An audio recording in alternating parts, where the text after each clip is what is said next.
right, guys, welcome back to Driving Performance. I'm your host, Tom Shea, the co-founder of Agile Media Group, joined by two badass operators today. We got Shray Joshi from Good Peeps, Stacey Hartnett from Chomps. Guys, welcome to Driving Performance. Thanks for having us. Very excited to be here. So Chomps is the fastest growing natural meat snack brand in both natural and conventional retail channels.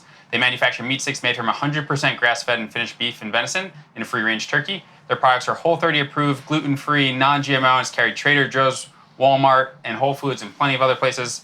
Good Peeps is a full-stack marketing agency. They help and scale and build CPG brands. He's helped companies like Chomps, Fly by Jing, Flying Embers, Cage, Sanzo, and many more to scale both online and offline, offering a full omni-channel experience. Plenty of them prominently on display here. And so, guys, I start off by asking the same question of everyone, because there's going to be a lot of audio-only listeners. How would you describe what the hell is happening right now? You want to go? Sure. We are in a truck in Chelsea, Manhattan. Clear sides, recording a podcast. So doing something a little bit different. I'm going to hype this up. We're in the best city in the world right now, in a very surprisingly tiny truck. It's New York. There's not a lot of square footage. I was thinking U-Haul when I first thought of this. In the middle of Chelsea, there's a bunch of random people saying hello and waving and looking at us like we're psychos. This guy. Oh my god! We're talking about all things CPG. Yeah, awesome. And perfectly in front of Whole Foods, where you can find Chomps, where we literally just got these Chomps, actually. But cool, guys. So next question for you. I wanted to just ask, obviously you guys work together, but how did you guys start working together? Is there a story there? How did you guys meet? Oh, I could tell this story. Yeah. Chomps was the first product I've ever bought on subscription on Amazon. This was when I was in my fitness grind, trying to lose weight. I was looking for something that wasn't shit and wanted something that tasted great. So I was going through Amazon, saw this brightly packaged product, and I was I love this. So I ended up buying a pack of the original, ended up loving them, switched over to subscription, slid into the founder's DMs on Instagram. As one does. I think Pete was had a video of him in a golf cart, with glasses on with a Chomps in his hand. And I was oh, my people. And so then he's a fitness guy, right? Fitness guy. There's a lot of those stories rooted in that. Mm-hmm. Exactly. And so I slid into his DMs. He did not respond for 2 years. And then Stacey and I met when I was at Health Aid, and we were in kind of some of those kind of growth pods where we were sharing information across businesses. Right. So then the crazy guy I am, I just slid into Stacey's DMs on the side, and I was oh my god, I love Chomps. And then from there we just have always chatted. Yeah, it was a Slack community, just reached out and wanted to connect. Just the importance of being at a small brand, growing brand. And I was always looking to connect with the people who have gone through the next step of the business and just surround yourself by the best operators out there. And then we met at Expo for the first time in person. What year is this? Last year. Yeah. Was the first Expo together? Yeah. Well, post-COVID. Right. So in person saw each other at the Thrive breakfast. Yep. And then just had the opportunity to work together and just bringing the best people on. There was a gap in our team at the time, and was just looking for someone smart to kind of jump in, and it just kind of grew from there. Yeah, awesome. All right, so I want to set the stage and give you guys a rundown on how this podcast is going to play out. And so obviously we are in a truck, and so there's going to be a few different stops on our route today. The first stop is going to be the origin story. So taking us through sort of those inflection points, those career elements that got you to where you guys are today. Then we're going to go into brand-specific questions, alternating questions that I felt you guys would be uniquely positioned to offer insight into. The third stop is going to be brand intersection questions, so one question posed to the both of you that you can respond to.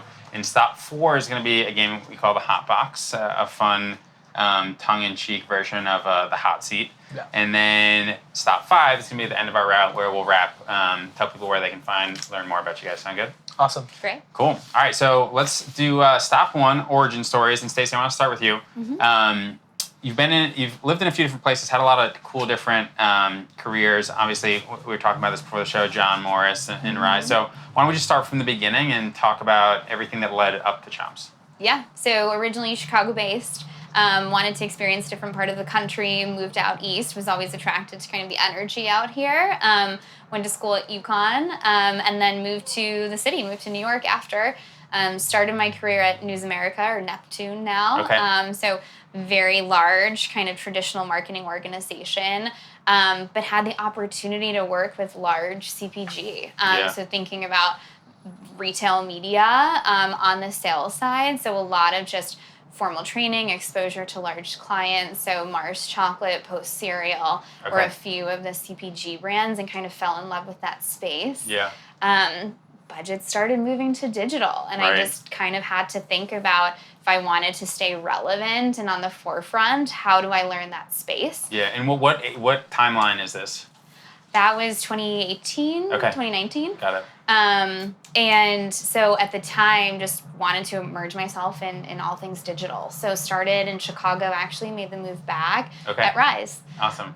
So went agency side next. Yeah. And started in the account management. So I touched all of the different media channels on site for mixed companies in e-commerce space. So largest and favorite client, Ulta Beauty, working on them. That's a good one. But worked across, Follett, education, Pandora, different verticals, some CPG a little bit, and then wanted to learn media side. So the last 9-10 months at Rise, managed the paid social team. So switched from account management more into internal media management. So saw how channels were run and operated, helped kind of grow that out. It was a team of 18 people, so got a lot of management experience from there, but always knew I wanted to kind of go to the brand side. So Chomps Recruiter had reached out. Yeah. Just money. So Chomps had actually kind of been looking for, having this debate of, do you do agency management, do you hire internally? Decided to hire internally, and so started at Chomps. So as soon as I met Pete and Rashid in the office, 10 people at the time, just fell in love with their mission and vision for the company, really wanted to get back to food and to healthy eating and a mission-driven organization. So easy yes to kind of make that jump. So it was exciting. So started there managing media hands-on, and then just kind of grew from there. And how did you meet the co-founders? Recruiter reached out. So cool. They, I believe, had talked to Rise at some point to manage their campaigns, and it was just a larger agency organization. So had reached out to people in the company, and I raised my hand and reached back out. And, they have a hand in hiring everybody that they bring onto the company, and met them, met the team, and 4 years later, there you go. right here, There's a lot of growth of that company, so I'm excited to jump into it. Shray, take us back, man. What do you got? Oh, man. All right, so I grew up in San Diego, and my dad was this total hippie vegetarian dude who opened up a health and wellness shop, doing healthy sandwiches and wraps and all that stuff in Pacific Beach. I think he was 10 years too early. That business failed. And then he started up a coffee shop. And so in that coffee shop had a bunch of health and wellness products, kind of, this was back in the day when Toomey tea was just getting taken off, and all these tiny little niche brands that made it to San Diego. So just being in San Diego, you're in the health and wellness space because everyone's sexy and in shape. But I was not. I looked good when I lived in LA. Yeah. Back on the East Coast, I sort of let things go. Yeah. So I was the complete opposite. I was 280 pounds when I was growing up, because Can we cutscene to a pic? I can try to find one. It'll be bad. I just don't have a neck. And so I grew up super overweight, didn't really understand kind of anything about health and wellness. And went to college to kind of solve for two things. One, I thought it was a psychological thing, where it was my relationship to food. And two, I was cool, I want to figure this out. I want to get healthier. And I want to help other people with that. And so for me, doing psychology was going to be the move for me. So went to college, started my career off in psychology, or rather I started my major in psychology. And then I had this aggressively amazing now, like one of my like life mentors, like Indian dude who just like at the end of my like first class in his biochemistry course goes like, "You're fat and like you're super overweight." I love those cultures where they just don't. They just don't. They didn't give a fuck. And like mine of this dude's like also just like stomach to like, you know, his like It's like you're not, dude. he'll hit the door like with his stomach first. Right. And so he goes like, "What's your major? Like, what are you doing? Why are you at college?" And so I gave him like the full story. He's like, "You're an idiot. Like, you should be a biochem major. Like, that's actually like what, you know, that's actually what's going on in your body. All the kind of like biomechanisms behind like, you know, what you're eating, how it affects you, etc." And he also had a nutrition lab at that time. And so he was just selling you, actually. he was completely selling me. And so new like client acquisition. I was like 18 and I was like, cool, like someone's telling me like what to do, and like he's super smart, super successful. Right. A couple of weeks later, like changed my major to a biochem major. Ended up just getting like obsessed with like nutrition, biochem, all of that. Ended up graduating second in my class. Ended up losing about like 120 pounds in college. Wow. Just like fixed up my diet, fixed up kind of my lifestyle, and then like ended up deciding that like I did not want to be a doctor because like all the doctors that I was like visiting all the time when I was like super overweight were like, "You're gonna be on like drugs forever. You're you're gonna be on like like blood pressure medication." Right. And I was like, "Wow, my like life is over." And then I got like really into the health and wellness space. This was like back in the day when like health and wellness was like nascent. Like Christian Guzman and like all the Olympia guys like putting out like nutrition content about how you need to like take whey protein. Right. And so I like followed a lot of that, ended up cutting a bunch of weight. I was like, this is all I ever wanted to do. So I ended up like working at GNC, was on like the sales side. Shout out like, Cage. Shout out Cage, exactly. And like ended up like kind of like bringing a lot of my knowledge to that space. I was like, I love CPG. This is also when I was a biochem major and I switched over and I was drinking a bunch of coffee all the time. Right. One of my friends goes like, you should try this thing called matcha. Try matcha. I obsessed with it. Felt amazing, super clear. And so I switched over from having like 8 cups of coffee a day to just like drinking a couple of cups of matcha. Ended up loving it so much that I wanted to work at a matcha company. So I applied to every matcha company in the US. There's like 3. Right. So there's not that many. And end up kind of just coming down to New York and working at a company called Cha Cha Matcha, helped them with all of their marketing. Like the precipice behind that brand was like, rather than spending into like acquisition marketing, like how do we just build like a really cool, awesome, sticky brand? Right. So we did brand collabs. Like this is when like Supreme and like the Hypebeast era was absolutely crushing it. So we did like collabs with like Nike, Ray-Bans. We did collabs with like Tiffany & Co. That was more recent that I wasn't a part of, but it was like something that they're working on. Right. All these other big boys, and so we like learned how to like build brand equity off of just like partnering with other people. Then from there moved to a company called Nugs, that like plant-based chicken nugget company that like blew up. And then most recently was at Health Aid Kombucha. Right. Helped them with kind of the rebrand, new digital, all of that. After that company got acquired, then ended up kind of wanting to decide like, would I be an internal employee at another company? Would I be a consultant? Would I start my own brand? Like one of the founders at Health Aid very transparently was like you're like a terrible employee, like just like, you know, like, man, you got some hard love throughout your life. Yeah. like you do what you like, you just do what you need to do, and like you kind of bulldoze. Yeah. So like, start a company, and like that's like all I needed. So like about a year ago, I ended up starting my own company. It's called Good Peeps. The idea behind it is like there are a lot of products and brands that have like that just like taste amazing and like are great for people. Right. But they overcomplicate their marketing. Right. And then there are really great operators that like I've met through all the companies that I've worked at that are like dying from like big company kind of like overhead and like inefficiencies, right. or like at younger brands, but like they're way too creative for the companies that they're at. So it's like, cool, my life is really, really like simple from there, which is like get all of my like really talented friends, get a couple of brands that we really love, the mission, the vision, the actual product itself, and like let's help them scale both on digital and in retail. Because like, right.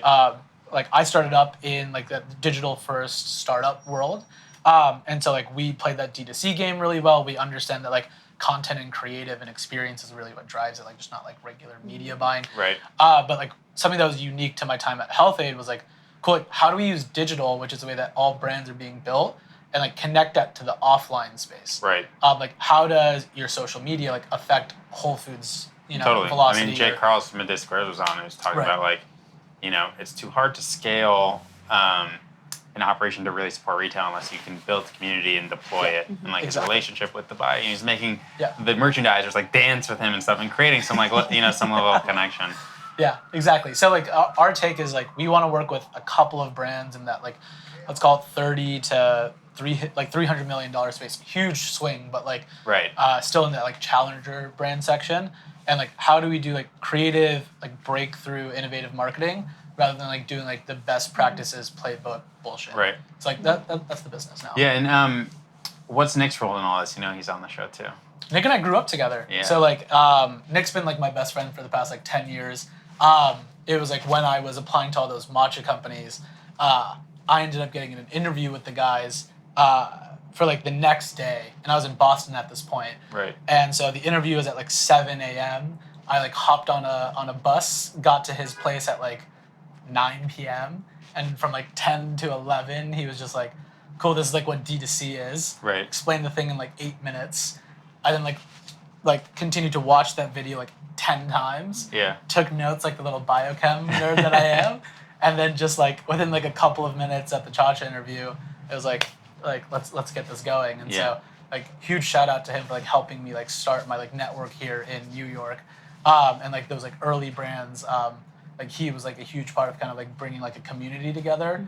So like a lot of the guys like Sanzo, like Flyby, like all the guys that like kind of like came up with each other was like a part of this like small New York group that like years later are now just like crushing it. Yeah, I feel lucky a lot of them are on the show. So it's been a really cool experience. A lot of great stories so far. So, you mean to tell me that I can integrate my shop with you in less than a minute? You store all my inventory across your 50-plus fulfillment centers in the US, Canada, UK, Europe, and Australia, and then fulfill all of my orders globally with over a 99% order accuracy rate? That's right. We do that for over 7,000 brands today. And you can do that for all my D2C, B2B, and Amazon orders? Yep.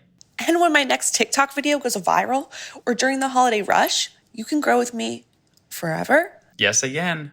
Dang. That's the ship, Bob. Check out ShipBob at shipbob.com to unlock your fulfillment provider that acts as your personal chief supply chain officer. All right, so I want to get into step 2 here, and it's going to be some brand-specific questions for each of you. Yeah. And Stacey, I want to sort of talk about the rise of Chomps a little bit. So maybe all the way back from like the origin story, the motivation for starting the brand, and then the rise and growth of where it is today. Yeah, absolutely. So Chomps just had their 10-year anniversary. 10 years. Going on 11 years. It was a slow intentional start.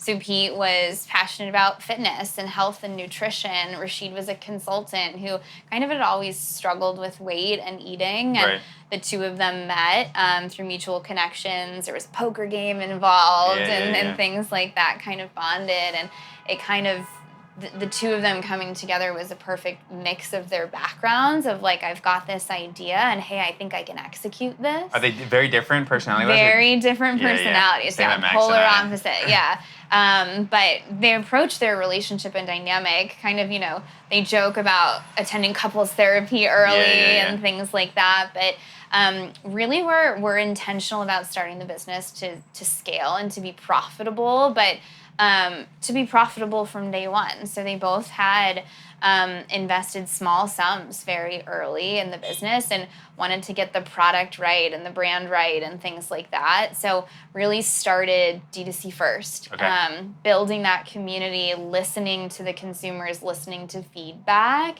And through that D2C start, had that two-way dialogue. I mean, Pete and Rashid were responding to customer service until like 2018. Yeah, right. Like every email that came through. Yeah, so important.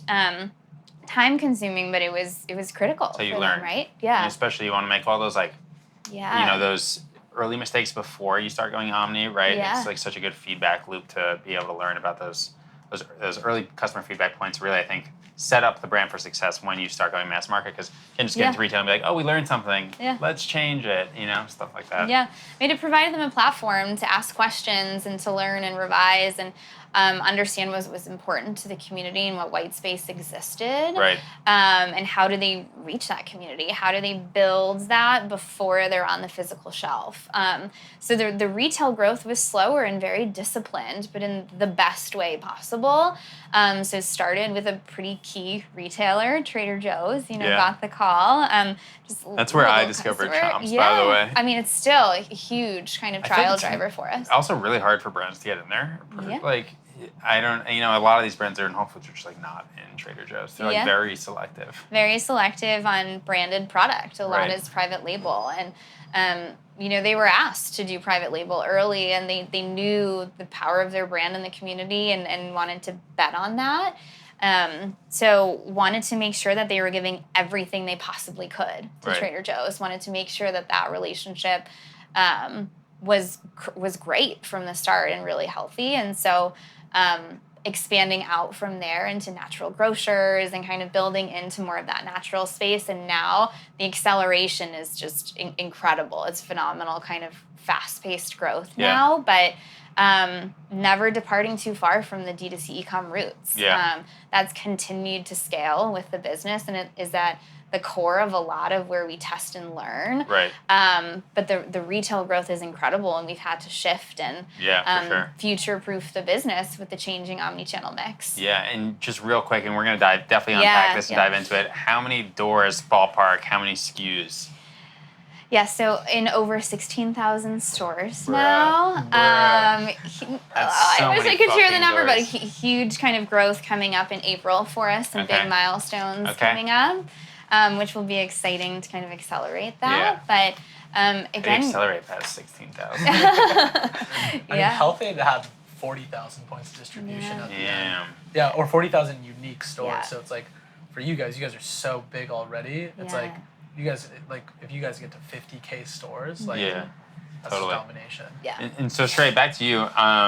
Talk about Good Peeps. Like, why is it called Good Peeps? I like that. And how would you describe what you guys do for people, for the uninitiated?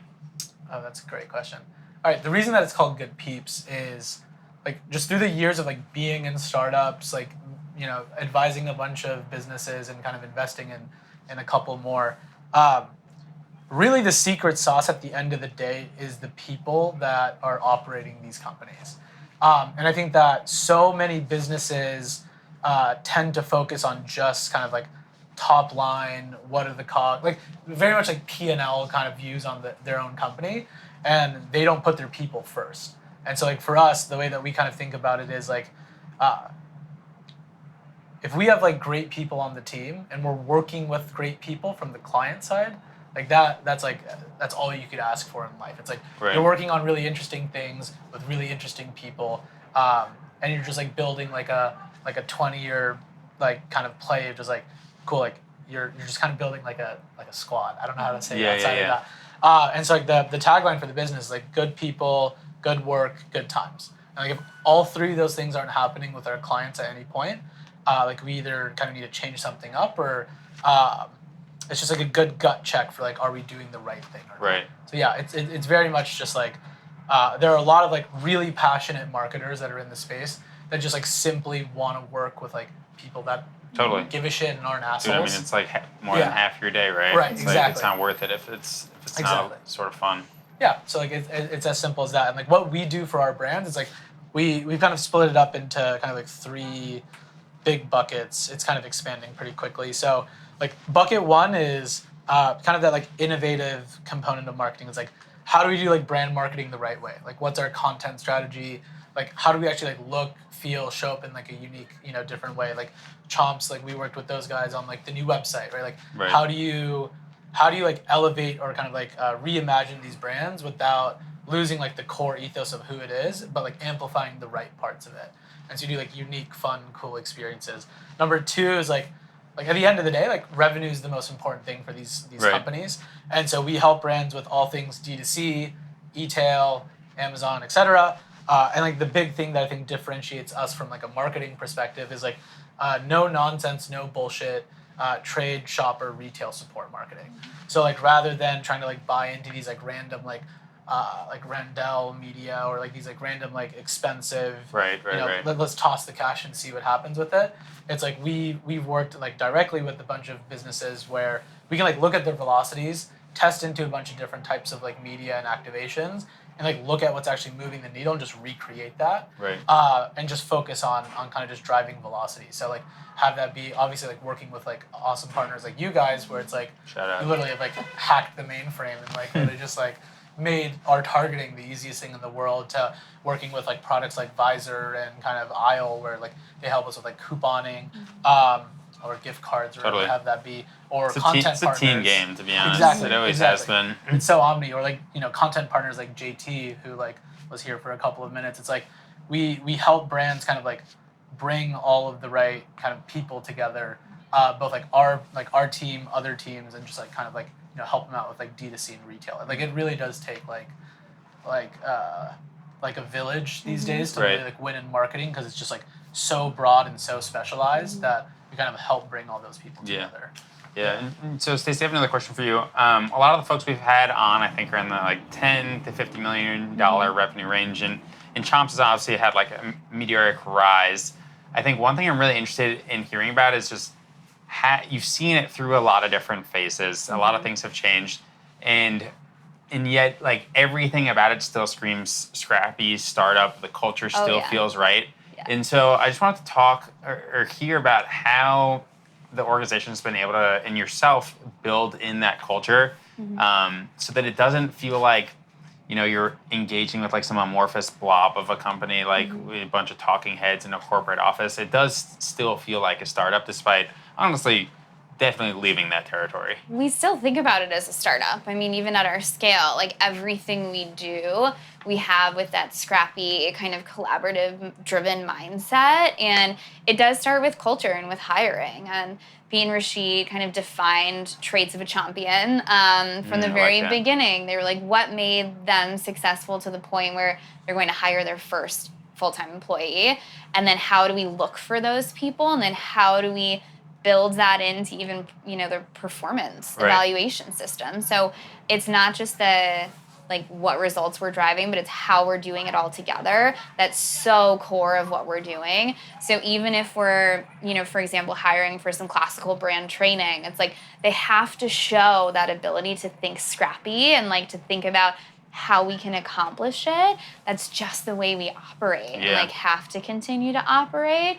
And we know testing will be so critical to the continued success of the company. So thinking about kind of the evolution of the business, we're always like, okay, how do we future-proof the business? Because we are realizing scale. Like your decision making gets a little bit riskier, it gets higher, but if you're doing those kind of core tests, you prove it out, you know what you're looking for, then you scale it. That mindset is at the core of that decision making. And we've kept a lot of employees. Like my journey, for example, like I feel like I've grown with the company. And so starting just doing media buying and then now overseeing total marketing with brand, innovation, consumer, all of that at the core, it's like that focus on education and learning just never leaves. Yeah, and how do you think I think a lot of people, hiring is like the most difficult thing. I think, and like honestly, it's a challenge for me. Shray, I'm sure it's a challenge for you. Is there any like North Stars or mantras that Chomps has woven in the culture that helps you sort of try to figure out who would be a success at the organization? It's those traits, honestly. It's thinking about scrappy, driven, collaborator, ambassador. Like, how do we tease out those qualities in the interview process? And it's tough, right? It takes longer. Like, if we were just talking about like the vision for the organization and things like that. And if that stays consistent and true, then you're finding people who can also adapt, because everyone's role will grow with the growth of the company. No one's role on day one is going to be the same 6 months from now, a year from now. Yeah, look, like even without promotions. Like if you were to never change, the scope of your role will change with the growth of an organization. Yeah. We have to find that appetite and that curiosity up front. Yeah, absolutely. All right, so Shray, I sort of want to kick it back to you. You talked about working with clients from $30 million to $300 million. There's a wide distribution curve there. And so in working with clients on opposite sides of the spectrum, what do you like about working with each? What don't you like working with each? The pros and cons. Could you just talk us through how you think about the different opportunities that are presented to you? I think that startups do a great job of having lower egos. Like they're down to try a bunch of stuff out, fail, and like their core objective is just like how do we like move the ship in like the right direction, like in like a pretty fast like pace. Right. And so like that's where, transparently, like, we could be a little bit more like innovative and creative, or like we could take bigger swings and bets because they haven't built something that they have to worry about losing. Like the thing that they're worried about is building something or trying to build something and not having impact. Right. And so they're trying to get their kind of like mission, vision, values into the world and see if people like kind of resonate with it. Whereas with bigger brands, it's like they've already established parts of the business that are really great. And so for us, it's like taking what's working and like kind of amplifying it in creative ways. So it's like smaller brands, like figuring out what people like about the business. And then with bigger brands, it's like how many people can we get to fall in love with the story that you're currently telling that's currently working. Yeah, absolutely. Yeah. And so, Stacey, I want to talk about, going back to your earlier point, you've obviously seen the business through a lot. Your roles have changed, and the company's changed fundamentally. So how do you think about the evolving need and priority of a few different categories? Acquisition marketing, brand marketing, shopper marketing. Yeah. It's constantly changing. Right. Still in our budget reviews and things like that, it's a topic of conversation, right? I think the company was born by nature D2C. I think performance marketing was at the core of that, right? I think you had to invest within ROI guidelines. It was a profitable company. We didn't take large investment from the start. So, we established those guardrails very early on. We knew when to scale, when we had room, when maybe it was a position in the company where it wasn't the right time to take a risk and invest. And so we had that really easy kind of guardrail and dialogue.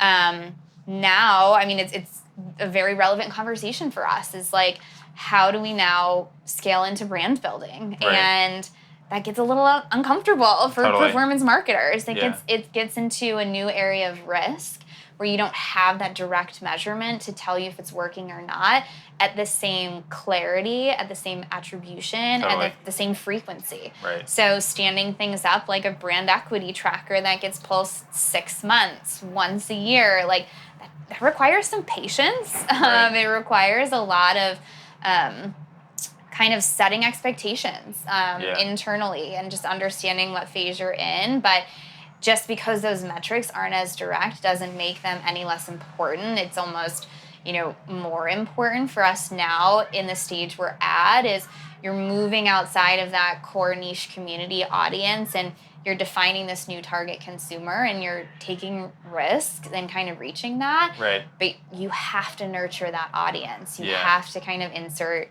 either your category or your brand or a specific SKU, whatever it may be, into the minds of the audience so that when they're ready to purchase, your brand is on that consideration set. Yeah. And what were some of those like North Star metrics when it was very focused on acquisition marketing? Was it like MER, LTV to CAC, RS, ProS? The whole e-com kind of D2C evolution, right? As everything was so granular and so segmented and all platform data and things like that. So, you were super granular in the metrics. Then with iOS and things like that, everything evolved a little bit more broadly, MER. But there's CAC, there's LTV, there's, all of those kind of core metrics that you're focused on. For us, a lot of it comes down also to the decision to diversify. It wasn't just Chomps.com. Like, the decision was made really early. Like, let's sell on Amazon. Let's sell on Thrive. Like, let's lean into the convenience and the scale of these other e-commerce platforms. Was that a hard decision? I feel like people have competing takes. They do. Not controlling the data, margin erosion. So how did you think about those elements early on? Yeah, that was a decision actually even before I started. Pete and Rashid made pretty early. It seemed like a pretty easy decision for them, but I'm sure it wasn't, right? So Caitlin on our team was actually hired right before I was. Shout out Caitlin. Hired a couple months before me. So she is actually the outside of the co-founders, longest Chomps employee. I'm second. There you go. So she was in charge of Amazon, you know, so there was an Amazon hire before they even thought about bringing on kind of D2C specific performance media. So whether that was a hard decision, I think it was the right decision. Right. The same with diversifying media mix. I mean, a lot of D2C brands, like you can pinpoint a specific channel. Right. Like, oh, they grew because of Facebook or they grew because of influencers. Yeah, we were doing it all. Totally. I mean, we were spread pretty thin. And like hedged. Yeah, I mean, it's good for multiple reasons, but I also think you watch so many companies after iOS 14.5, and selfishly, that was like that was when we found product market fit. You know, it was like, hey, we need to start throwing stuff out there and see what sticks. And fortunately, there was a good story to tell there. Yeah.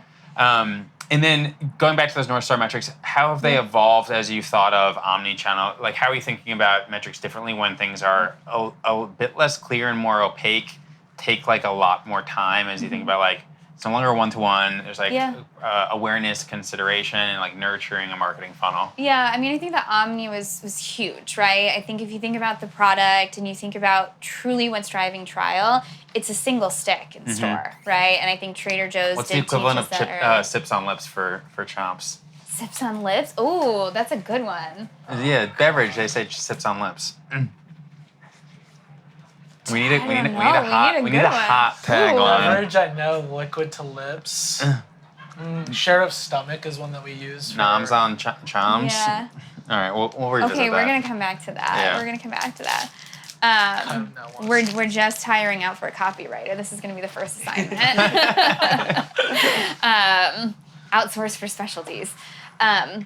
But no, I think Omni became huge, right? Trial and trade up. It's how do you continue to think about the impact of digital advertising on in-store, and then also just building out sophistication within your shopper programs, within the retail conversations and networks. So like our relationship with the sales team has continued to evolve and grow.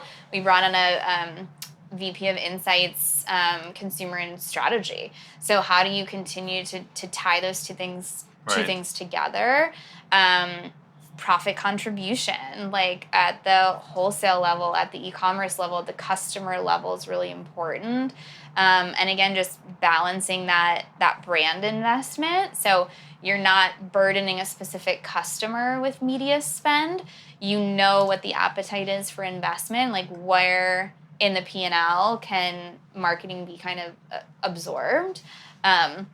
Just being really clear and upfront about like it's not going to be that immediate ROI, but it'll pay out. Yeah. It's so hard to make those like bets, right? Because it's like, hey, we know this works for 90 days. Yeah. There's a lot of noise in media mix modeling that might, you know. Well, it's when can you turn it on, right? Like when can you afford to kind of start that flywheel? Right.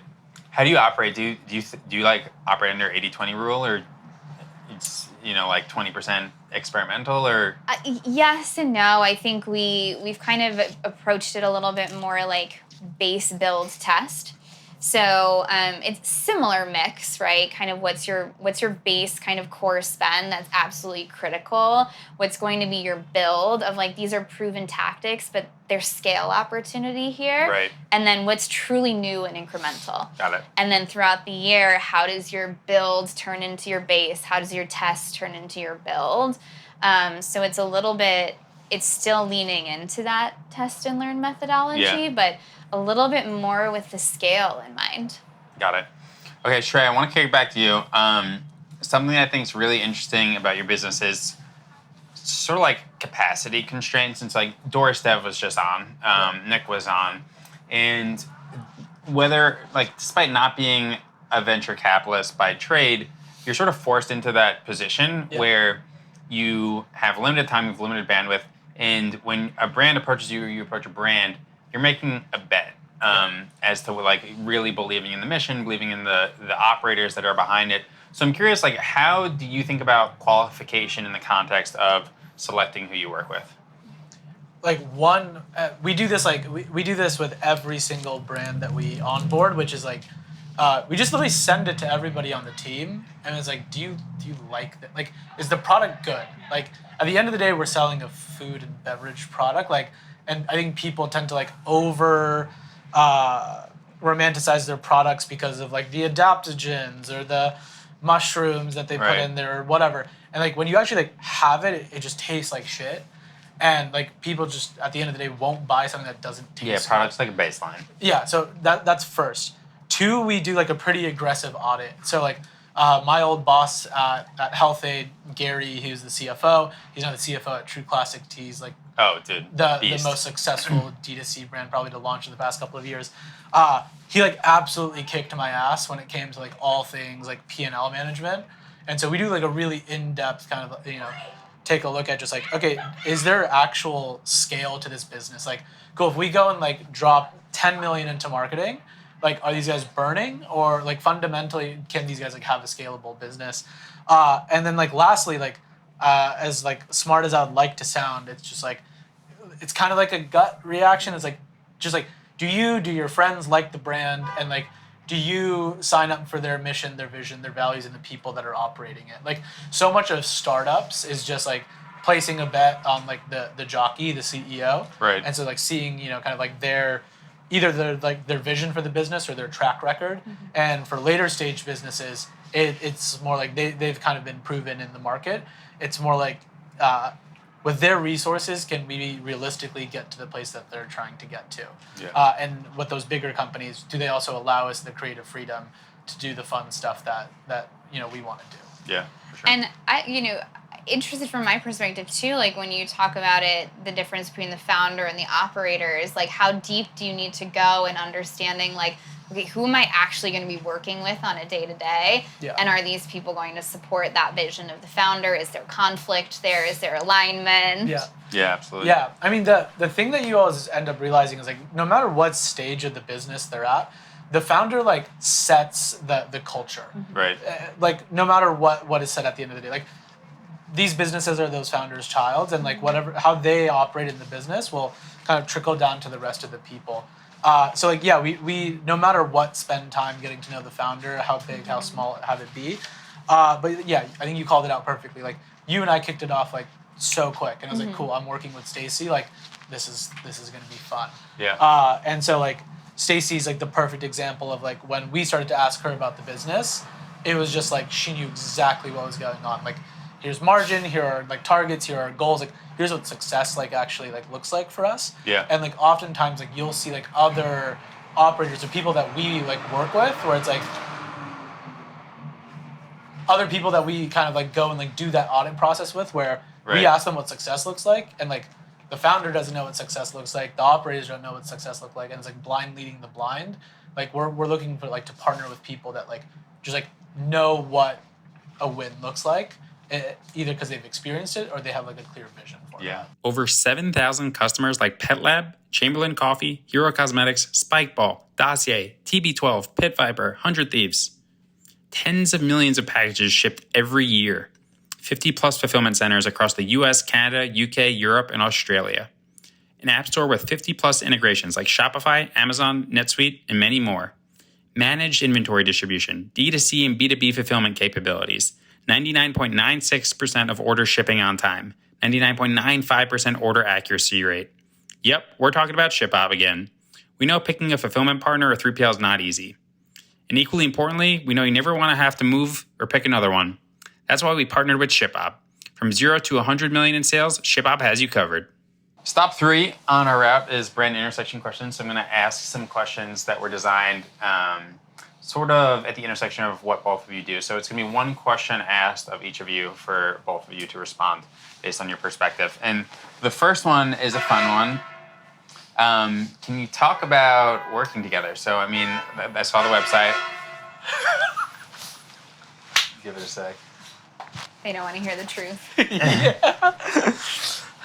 So I saw the website. I mean, that was incredibly well done. So why don't you guys talk about just how that stuff all came together? You want to do it? Yeah. Well, first of all, I mean, Shray came begging to work with us, obviously. Sounds right. He's like, whatever you need me to do, I'll He was do. in Pete's DMs, he was in your DMs. Yeah, he's just like, we gotta work together. No, it was I think perfect timing, right? He was starting his own thing. He obviously had the same passion for the brand that we did. We were, we had a gap on our team. I think we had opportunity to kind of bring on some bandwidth, and he was always kind of challenging me to think about, again, like, how do you think about not just a team of full-time employees, Right. but how do you bring on consultants? Like, how do you think about the gaps in our business and how do you fill those? So it really was like I defaulted to formality and an SOW and a scope of work, and Shray's like, what do you need help with right now? Like, let's go month to month, whatever you need it to be. He's like, it's fine, we'll figure this out. Yeah. And so it really kind of went from there, the website project being the first one, where we just had some change in the team and needed someone to come in.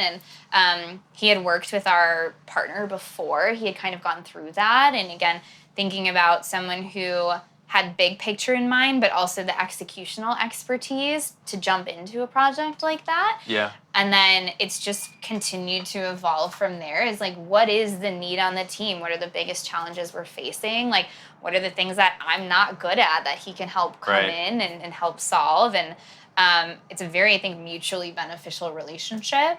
What Also, was it like working with Chomps?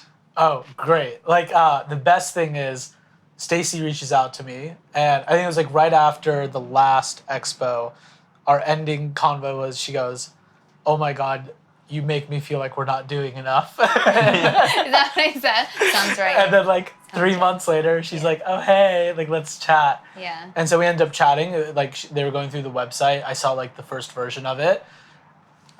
I like verbatim said, this looks like shit. And I was like, I know what this needs to be just because I'm a consumer of the product. I know the brand.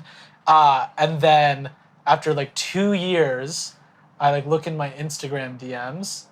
It says Pete Maldonado. And then he responds to me 2 years later going, I have a few of those. yeah, I heard you're chatting with Stacy next week. Yeah. Like, let's get it going or something like that. Yeah. And so like that was all it is. It's just like, I love the product. Like, like we worked with each other through that kind of like smaller like group that was like chatting through Amazon.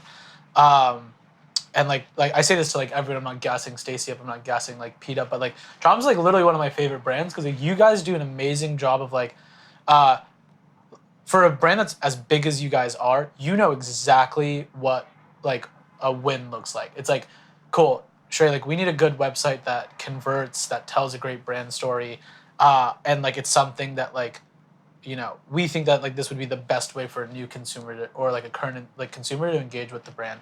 And then you guys do a great job of also just being like, we will get out of the way, like where your specialty is, and like we'll put it in our opinions, but like otherwise like go sprint, like go do what you need to do, and like that's like all me and my team could ever ask for. Yeah. But like I love working with Stacy. It's like I'm like a little bit more like chaotic and creative, and Stacy's like much more like structured and analytical, and so when you're like working on a business like Chomps that is as big as that, like having this like 1-2 is awesome. Yeah, I'm excited to overlay a bunch of the new website content on the as you're giving your explanation there, which will be pretty fun. Yeah. Okay, so the next question I had for the two of you is really around, and this is clearly thematic of this episode, but the 0 to 1, 1 to 2. So like, Shray, I think you see both of those often between your clients, but in Stacy, you've probably seen the company have to shift from that. But I just want to talk about that next level because so many of these episodes are talking about just like, getting off the ground.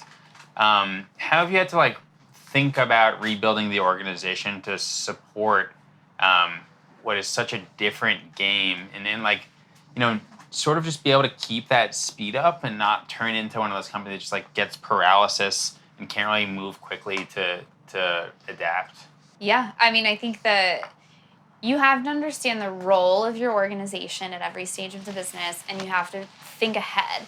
Because a lot of what you do, I mean, we org chart plan and we reorganize and do this and that. And what I found too is if there is like a departure in the organization or some shift, it gives you the opportunity to totally rethink and say, okay, what does the organization need at this stage? So the role of marketing has changed significantly. The jobs to be done of marketing and e-commerce and innovation and consumer research has all changed significantly. So how do you think about bringing on talent or upgrading your partners, I guess, kind of always think about leveling up your partners and relationships as you grow and you change and as the metrics change. And I think communication with your team as that's happening is critical because their KPIs will change, the company's KPIs will change. And I think with the growth of every new partner, every new addition to the team, it's going to require a lot of communication that didn't necessarily exist before, new processes, kind of you have to recraft kind of where people have ownership. Right. And then, again, continue to just enable them to do what they do best because that's why they're there. Yeah. And quickly on that, how has your thoughts or like strategy shifted as you've now started to move more towards retail? Because the company does have its roots in like digitally native subscription. Yeah. And a lot of what makes Chomps, the beautiful website, all this self-education, you get to the shelf and that's not at your fingertips anymore. The product has to stand alone. Yeah. So how do you think about the challenges and repositions, not from like a team and strategy perspective, but like the marketing elements of moving more omni than you have been traditionally? I mean, I'll just start by saying that the website changed it changed what the goal of the website was. Like it was no longer just to solely convert. It was no longer just about subscription. I mean, we created a platform to communicate, to build up our community, to showcase champions, to support the blogs and education and kind of mission-driven part of the organization. So even something as simple as a website where it used to be totally D2C conversion-based, the scope of that now changed with Omni. So every touch point, including digital, needed to change. But I don't want to, overlook how important everything else is. So as we think about the omni-channel growth, that kind of, like I mentioned, the job of marketing changes significantly. Like you're finding your broader consumer. You're actually trying to get the physical person in store. And for Chomps, like our first job is even inserting and educating on the category. Like if you think about our product, like we don't have the best reputation in meat stick thanks to, some Slim Jims and Jack Links of the world. So we are bringing a totally incremental buyer to the category.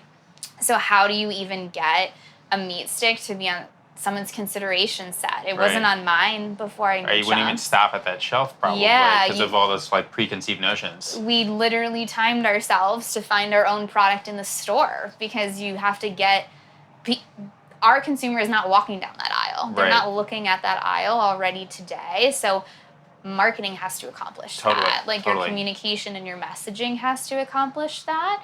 And it all starts with defining that consumer. We're not converting a Doritos loyalist into a healthy meat snack buyer. Did you ever try to like get a different part of the shelf so that the adjacency wasn't there and stuff? Yeah, I mean, it's an ongoing conversation. Like those things become marketing jobs and marketing conversations of like, how do you work with retail to help tell the story of a different point of distribution in store? How do you think about a different placement or merchandising or a shipper to kind of get that cross-category purchase at the perimeter of the store? Like, how do we get Chomps outside of that middle of the aisle? Anouk, the founder of Belgian Boys, was on, and she's awesome.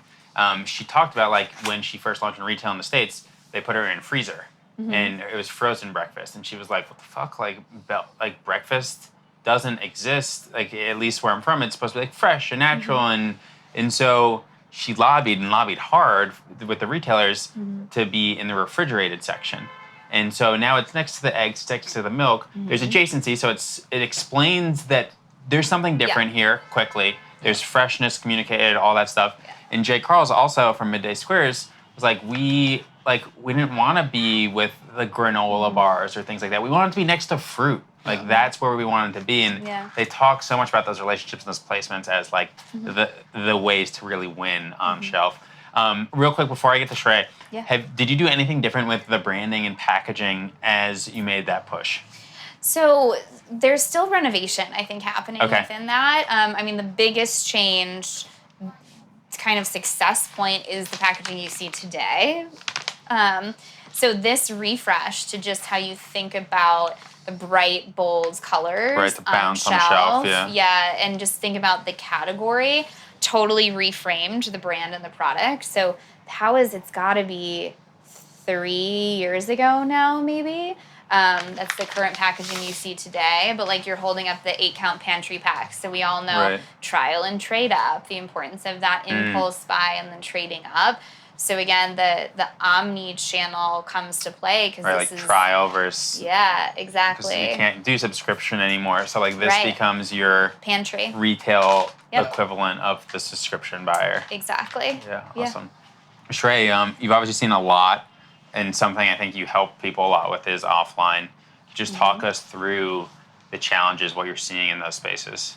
Yeah, so I mean, most of our brands and most CPG brands, like as they hit a certain scale, they start to like have a much like larger focus on trade shopper. And like the way that we describe kind of shopper marketing, trade marketing is like you're given like a very distinct set of cards or like a hand that is like a very well defined king, a very well defined queen. Like you have your end caps, you have your shippers, you have your wobblers, you have any of those activations. It's like those things can't change, but like what can change is like how you actually go about kind of like executing on those certain things. Like for an example is like how do you make like shippers interesting outside of just like highlighting and identifying the product attributes? Like are there ways to kind of like innovate in that experience? Like one of our brands, like Nomatica, they're a wine brand. The whole like idea behind that business is like we're gonna bring you a sommelier experience to your It's a your great home. product. It's ridiculous how good that Right. product is at its price. And so like what we do is like, okay, how do we like back into like a really unique experience here at this store? Like so what we're gonna be doing on like all of our shippers and end caps is like on the top it's gonna say like take me and like open this when you get home. And like when you open that URL when you get home, it's gonna be a set of like videos of like Kristen, the founder, like describing the wine, the tasting notes, the origin behind like the winemaker that we partnered with to Right. make that stuff. And then below that, it's going to be like scan this to like find the things that you should buy in this store that you should like take home and like consume with this wine. And so like we're bringing that like curating like the food and like the Right. the assorted kind of like connected things that you'd have with that wine to like make it taste like this, make it taste like that, bring out those flavor notes. And so like for brands who are trying to like do creative, innovative marketing, trade shopper, it's like how do you not let your sales team tell you what needs to go on your shipper at the end of the day? Because like they'll push you to just do the like really simple like just throw in the product attributes, call it a day. Right. And then you have like these brands like Liquid Death who are like we're gonna make our shipper a casket. Dude. And like Yeah. more brands need to be doing things like that to actually like break through because Did you see their retail thing? It now covers half the can, being like it's like not safe for work or whatever. it's amazing. Like so that it covers everything except Liquid Death. Yeah. But it's like you must be But you wanna pull over it. whatever. It's that you want to pull it down or good. grab it Exactly. and stuff. Yeah. So it's like we have like the physical experience that is like what we do there, and then the digital experience. But I think that brands like get lost because their investors or their advisors or whatever, as you kind of scale the brand from let's call it like 0 to 1, Right. You validate the business and the product that it's marketing. Those brands then have like D2C and Amazon. They start to get some like initial trade and shopper distribution or retail distribution. And then like what you see oftentimes like the brands like lose themselves and just like scaling retail. Like the whole org just like goes completely around like supporting the sales team. Right. And so they go from a marketing-led organization to a sales-led organization. And then once they like go beyond that 75 mil mark, oftentimes they often have to go back to being a marketing-led organization because they now have the distribution. They've already done all the best practice promos, weeks of promo on hand, optimizing the promotional strategy. And for them to then kind of go through that second kind of S curve of growth, they have to reimagine the business in a way such that like, cool, we've now optimized the current audience that would organically buy this product. How do we now like unlock additional new audiences that would like fall in love with our product? Our current messaging isn't going to do that. Promoting more is not going to do that. And so like I think something that like brands are coming to us more and more over the past months is like how do we do the stuff that's really hard, because we have like the basics of the trade, the shopper down, like Right. how do we like actually like cut through the noise of like everyone having a CPG brand, Right. and like show up in that unique way on digital and in retail. Yeah. I think that's so important just from the brand perspective too, because like it inserts so many more barriers to your conversation on how do you execute that marketing. Yeah. So like, what is that conversation with your sales team? Like, what is your sales team running against? Like, what are those retailer conversations? How do they talk to their category buyers and managers that are going to have different goals and objectives? So like, first, how do you even have those conversations internally? Then those things aren't inexpensive. Yeah. Like, they're not dynamic in the same way that digital is, tends to be. So like, even getting a new shipper is like kind of battle. a hard thing, Yeah, right? right? It's like, how do you go beyond that really core evergreen shipper you can plug and play anywhere? Yeah. Explain a It's like- shipper just in case people aren't familiar with the jargon. Shipper can be, I mean, anything from it's an additional like end cap placement, or it's kind of that cardboard like merchandising unit that holds your product. Right. And the benefit is you can get it out of the aisle. So we talked Yep. about the challenge of being in the jerky set or the aisle. Right. You can have it cross merchandised in the store, but then again, how do you tie ROI to that? Right. Like the goal of that is trial, but at the same time, it's really costly to do any test and learn. Like, how do you get the buy-in from the retail? So there's new barriers to those types of things as you think about retail expansion. Yeah. Like so much of it at the scale that you guys are at is egos and like working relationships, because like what like happens at brands like your guys' scale, it's like a lot of brands get like stuck in analysis paralysis because they don't want to take a swing. They want to maintain what they have, but they're not at the size of like an Oreo yet, where like Right. they're good forever. And so like what we push a lot of our brands to do is like if you don't take the swings and the bets, like you are actually going to lose and kind of like destroy the business that you spent all this time building, because you're not taking bets. Like I think Chomps does it perfect, where it's like you continue to be a startup up until you're $1 billion business, because like what you're seeing happening is like a lot of these like mid-sized market brands are getting squeezed out of their own categories, Right. because they don't quite have the distribution of these like big boy Oreos, Nestle, all of that.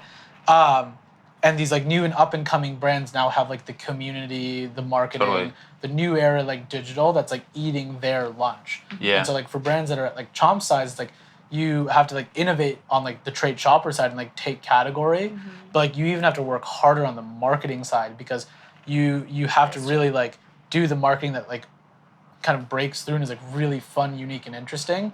But like your job is like the hardest, which is like also getting the buy-in to like let the broader organization like let you do that thing. Right. And so yeah, like that's a job that like you have to deal with like every day. Yeah. Let this go by real quick. I saw a dude walk out of the front driver's seat, and I thought that someone was breaking into the truck. God. We it just was, like, start moving. It was just a dude with a salad. And so, Shray, you talked about like bridging that chasm, and maybe it's at the $75 million mark. Obviously, I'm sure it moves around, but Stacey, I think Chomps had to like halt growth and do like a little bit of a pullback and reset. It did. Was that last year? Yes. Yeah. So can you talk about the motivation for doing that and like sometimes the need to do that? Yeah, so the need was inventory constraints and capacity from a production standpoint. So there was a challenge. Demand outgrew what we were able to produce. Right. Every stick we made went off the line and went somewhere immediately. So Good problems. there was good problems to have. But it forced conversation, I think, internally to say, like, what is our prioritization? We went into an inventory prioritization mode. And we can always come back and sell to D2C. Amazon will never kick us off, but we cannot lose that tag on shelf. Totally. And we had a lot of really exciting opportunities and test retailers that we needed to go into. Like, you can't delay that a year and a half based on reset schedules on the shelf. So it was tough conversations, but very real conversations that forced everyone to take a step outside of their function and understand what was critical for the growth of the business. Right. So that started at my level. Like I was just e-commerce at the time and was being asked to shut down everything we Right. built, and Yeah. it was Oh my God. heartbreaking. And you build this team that's high growth, and outside of inventory could continue to kind of go and go. Totally. But had to understand the business, and Right. it was actually like a huge learning for us to understand that and kind of look through and talk to the other teams, and it forced better collaboration and dialogue. And then just as a team, marketing and e-commerce, like really challenged us to think about, okay, we sprinted up until this point. We were spread so thin. Like, what is this foundation that we built? Where can we repair? Like, where can we invest in building a new website? Like, how do we audit our own programs? Like, challenge every decision we'd made up until that point and do that foundational work so that when the flip switched back, we were ready to accelerate and like Right. really exciting Q1 results. Like we're outpacing that Awesome. kind of rebound that we thought we could have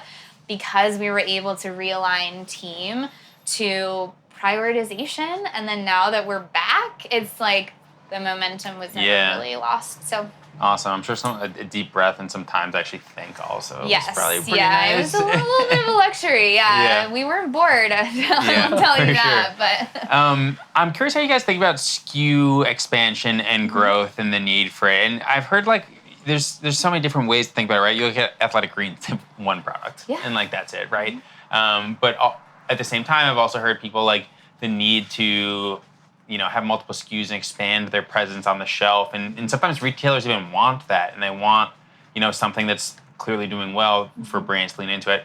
So do you guys have any philosophies that at Chomps or otherwise that guide SKU growth? yeah, I mean, I think you look at our portfolio, I think it shows you we've been disciplined in that growth and kind of that innovation within the product. So we continue to look at and evaluate white space for the existing product format we're in. And then we did go through the exercise of what's that 3 to 5 year vision? Like, what is that strategic roadmap of when and where do we innovate?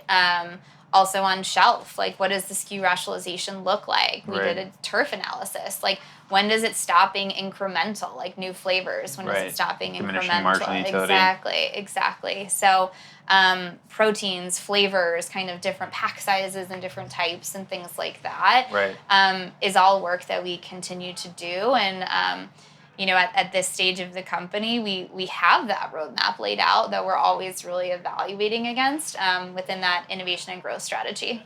Awesome. What about you, Shray? Yeah, we look at it in two lenses. It's like, one, it's the buyer's side, and then two, it's the consumer side. Like from the buyer side, it's build and block, right? Like you have an incentive to get as many points of distribution as you can because you'll look the best on shelf, and you're most likely to have the kind of ethos of the brand that exists. All right, that's the winning one. That's the right, and then the other part of it is like it's a game that everyone plays, but it's like you also want to make sure that there's as little room for your competition to show up on the shelf next to you. Right. And so like for one of the brands that I used to work at, like a Health Aid, like kombucha was like as much as like everyone sees it as like hippie yoga vegans, like it's a very cutthroat business because like our incentive was to get as many SKUs as we possibly can and own that shelf. And like we would launch innovation just to make sure that like other people wouldn't get the chance, or maybe less of a chance to show up on shelf. And then from a consumer side, like at the end of the day, like you don't just want one product forever, unless it's like a health product or like a traditional supplement, like a traditional supplement. Like sure, you can take AG1 for the rest of your life. It's just that's what it is. You rip a shot of it in the morning, but like you want to make sure that you maintain kind of either like fridge space or shelf space.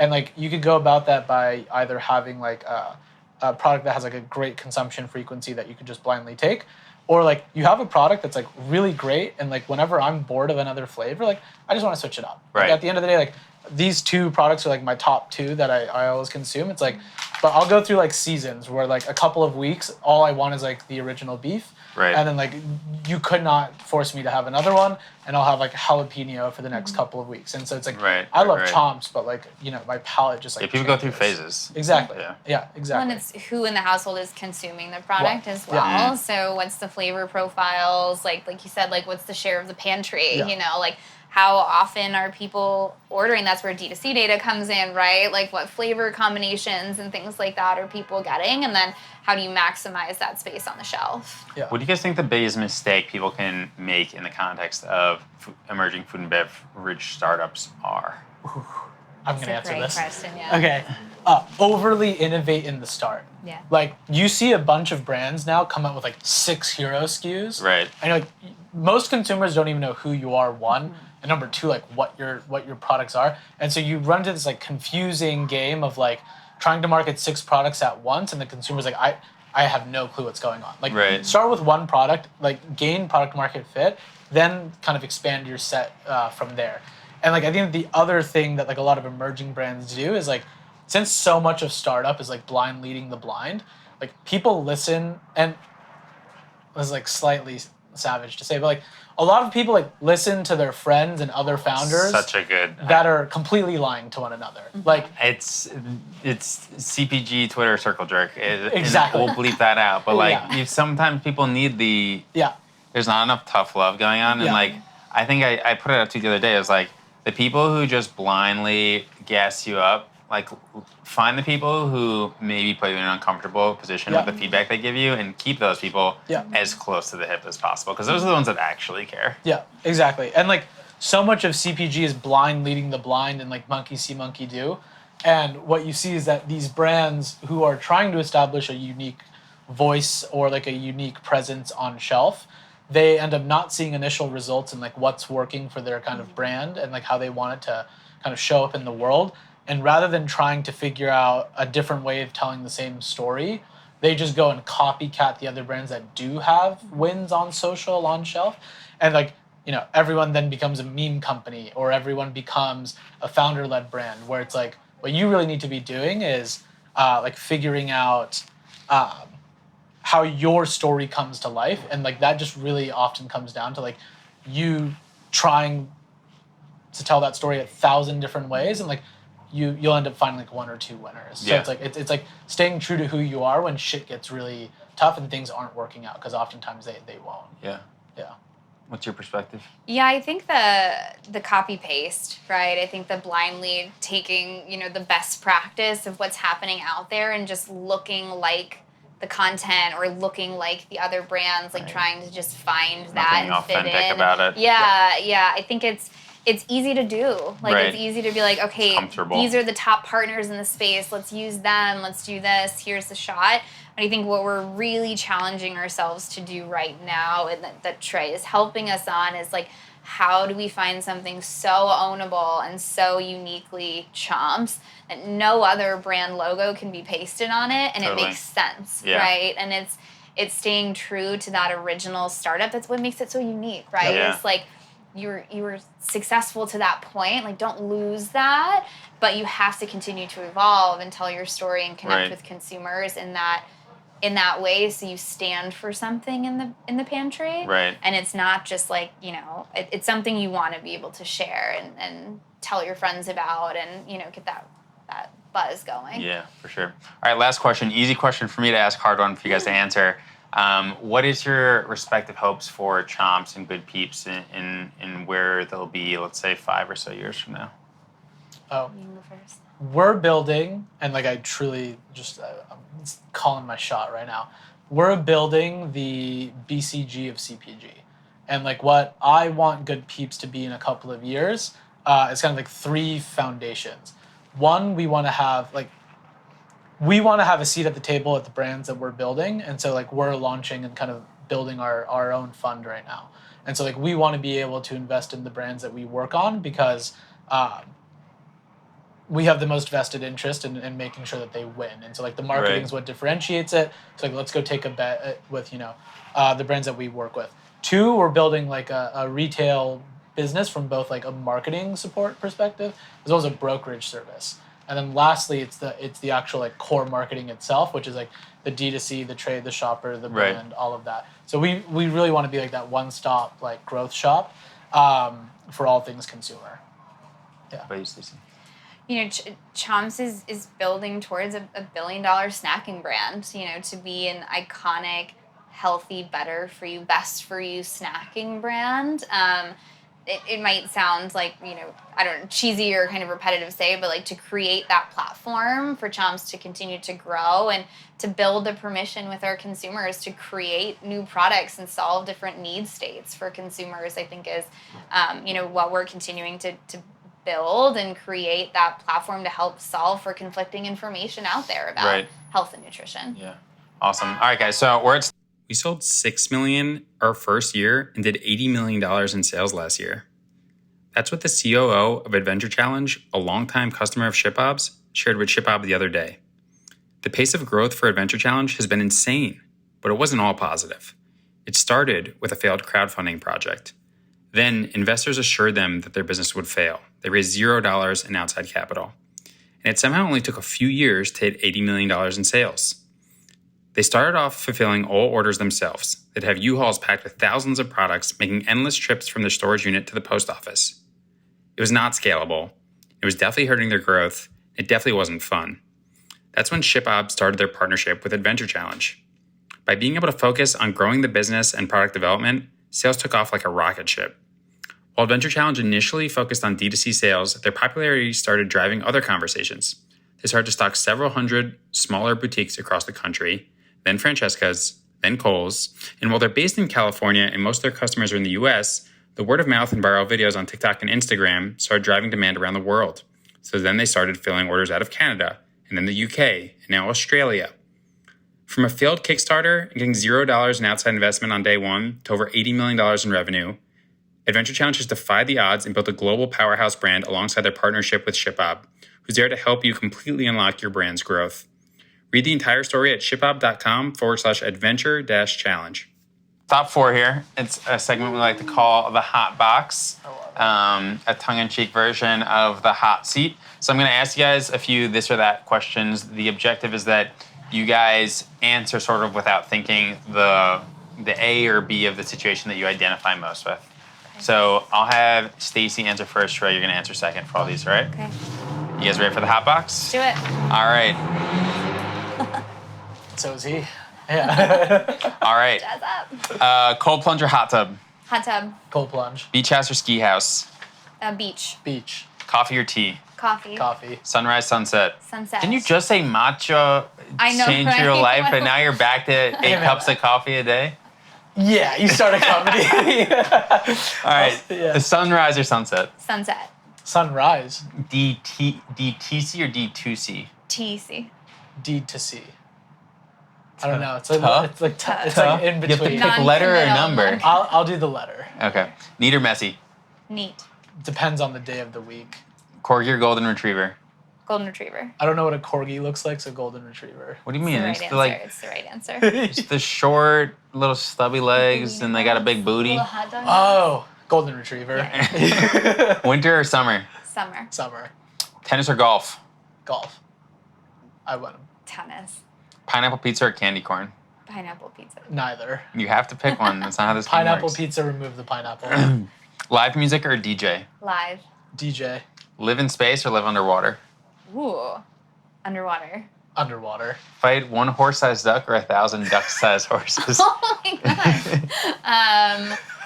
What was the 1,000? I was pretty unhinged when writing this. 1,000 duck-sized horses or one horse-sized duck? You just have to like Oh, horse-sized duck. horse-sized duck. Yeah. Horse-sized. I would do the 1,000 little guys and just start kicking them. Sweet snacks or salty snacks? Sweet. Salty. Call, text, or audio notes? Call. Call. Read or write? Right. Read. Work remote or work on-site? Remote. Remote. Laundry or the dishes? Laundry. Dishes. Twitter, LinkedIn, Instagram, TikTok? Oh, Instagram. Personally, for building personal brand, LinkedIn. For wasting like 3 hours of my day, TikTok. There you go. Easily. Dancing or people watching? Ooh. People watching. Dancing. Cocktails or beers? Cocktails. Hard kombuchas. Feel too hot or feel too cold? Too cold. Cold. You get one animal to protect you against a horde of zombies, gorilla or grizzly bear? Grizzly. Grizzly. They don't have thumbs or anything. Yeah, they got Yeah, fair. Wolverine. Give claws. up bread or give up cheese? Ooh, cheese. Bread. Air guitar or air drums? Drums. Guitar. Board games or video games? Board. Video. $50 on red or black? Ooh, red. Black. Start early or leave late? Start early. Leave late. Fiction or nonfiction? Nonfiction. I constantly forget the difference between the two. Whatever's Fake, real. not fake. Whatever's real. Whatever's real? Yeah. Nonfiction. Nonfiction. Do you know what the word fiction means? It's just I forget Fake sometimes. or not fake? fake and then not. Yeah. Yeah. Yeah. Can't wait to make that Right, like a. kick him out of Can't here. wait to make that a clip. Where are you traveling next, or where would you like to travel next? Europe or Asia? Asia. Asia. Rich and famous or rich and anonymous? Rich and anonymous. Famous. Playlists or podcasts? Podcast. Playlists. Cardio or weights? Cardio. Both. Pick one. Weights. Pancakes I or don't think waffles? You know the rules of this game. Pancakes or waffles? Pancakes. Pancakes. Speak to animals or speak 10 languages? Ooh. Animals. Animals, and then start a digital service that lets you talk to your dogs. That's. All right. I'd fund it. Netflix or YouTube? Netflix. YouTube. Telepathy or teleportation? Teleportation. Teleportation. Start the best 3PL. And no one service asked ever. for the follow up. Trucks or billboards? Ooh. Trucks. Don't fuck Easily. this up, guys. It's a very easy Trucks. response. Trucks. Receive good news first or bad news first? Bad. Bad. All right, well, the bad news is we've come to the final stop on our show.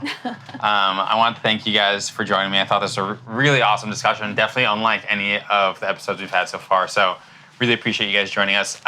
Wanted to give people who are listening an opportunity, or yourselves an opportunity to tell people who are listening where they can contact you guys, where they can find your products, things like that. So Shray, why don't we start with you? You can find us on like LinkedIn. You can find us at thepeeps.co. You can also find me on Twitter.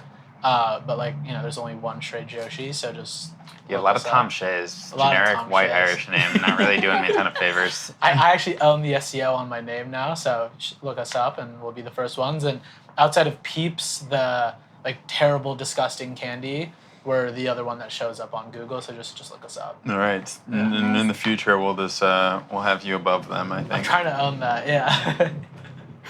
Find Chomps in over 16,000 retail stores. Yeah. What are some of the big retailers? So Whole Foods, Target, Kroger, Walmart, Trader Joe's. Okay. And then Chomps.com, Amazon, Thrive Do Chomps.com from Chomps.com. from Chomps.com. Chomps.com, Amazon, Thrive online. Find me, Stacey Hartnett, on LinkedIn, or just shoot me an email at stacy@chomps.com. Awesome, and Chomps is sold, if I'm not mistaken, right here. So Where? why don't we go? Right behind Why don't we us. go check out Chomps? Let's do it.